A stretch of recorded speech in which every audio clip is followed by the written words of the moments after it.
All right, let's jump right in. We're all told the same story. If you're smart and you work hard, you'll get rich. But what if I told you that's not the whole picture?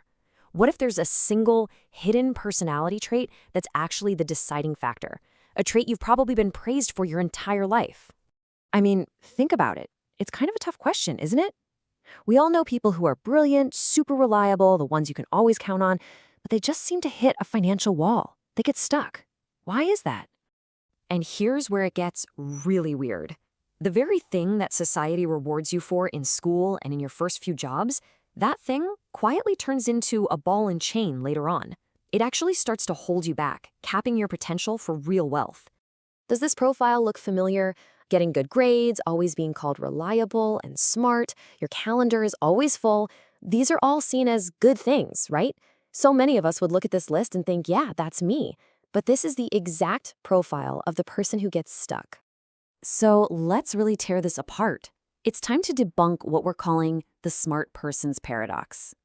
You know the formula we're all fed from day one, right?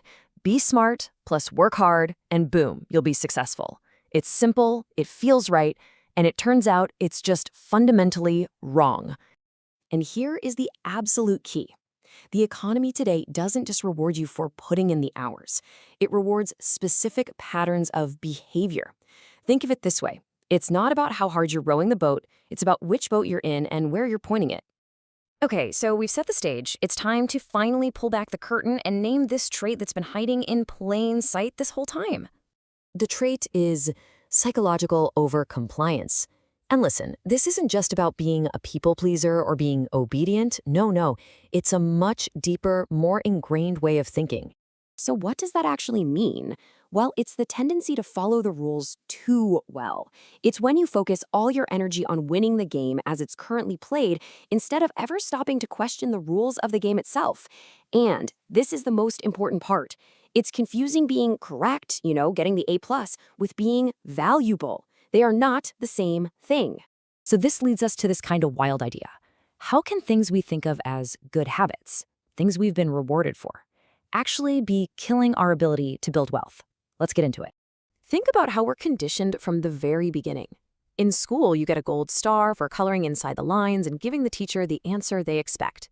Then, in your early career, you get promoted for being reliable and not taking risks. So what happens?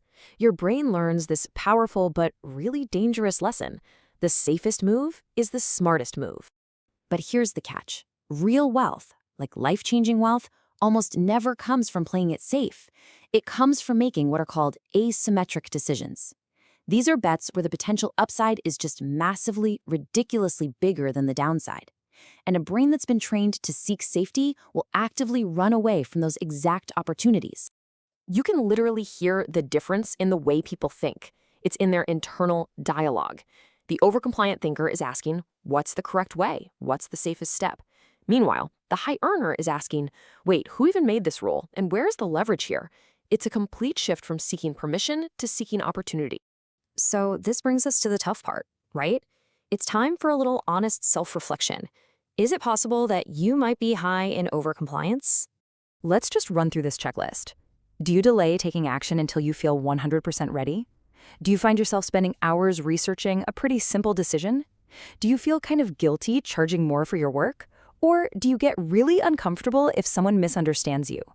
Now, look, these are not character flaws. They are just symptoms, clues of an overcompliant mindset. Okay, so if overcompliance is the poison, what's the antidote?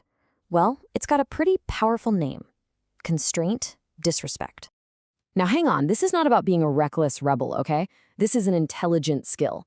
It's the ability to see and question all those invisible limits and unwritten rules that other people just accept. It's about testing boundaries, and maybe most importantly, detaching your own sense of self-worth from needing everyone to approve of you. This quote just nails it. Wealthy people aren't necessarily smarter than you. They are just less obedient to rules they haven't personally looked at and agreed with. They're basically playing by a different set of permissions. All right, this all sounds good in theory, but how do you actually start to change a habit you've been building your entire life? Let's get practical. Let's talk about rewiring your thinking. You don't need some huge, dramatic life change overnight. It's about taking small, manageable steps to retrain your brain. Just try saying no once this week. And here's the key, without giving a long, detailed explanation. Ship that project when it's 80% done, not perfect. Raise your price, just a little, and see what happens. And in every project, question just one, well, we've always done it this way assumption. These little acts build that muscle. Let's end on this powerful idea, because it's a huge reframe. Your intelligence, that's what makes you capable of building wealth. It gives you the potential. But it's courage, the courage to ask the question, to act when you're not sure, to risk being misunderstood. That's what actually makes it happen. And you know what? If this made you feel a little uncomfortable, good. That's a great sign. It probably means we've hit on something real. You're not behind. You've just been playing the game a little too correctly, a little too by the book. So my question for you is this. What's one rule, just one assumption, that you're going to question this week?